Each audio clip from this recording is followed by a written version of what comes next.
وصل الوحش، وصل الاس 26 الترا عشان نبتدي بقى المقارنات مع كل الاجهزه اللي موجوده حاليا في السوق. بس من بين كل الالوان الجديده اللي نازله كان في لون حصري فقط من موقع سامسونج، وبصراحه انا شايفه احلى لون فيهم.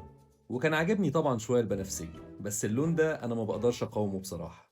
هنفتح العلبه وهوريكم اللون اللي معانا وهو السيلفر شادو. زي ما قلت لكم اللون ده انا ما بقدرش اقاومه.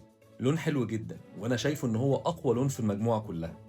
سعره تقريبا 5100 درهم، والطلب على اللون ده واللون البنفسجي عالي جدا. بس انا عشان طلبته من اول يوم اطلاق فوصلني من يومين تقريبا. بصراحة اول ما مسكت الجهاز لاحظت الفرق اللي بينه وبين الاس 25 الترا.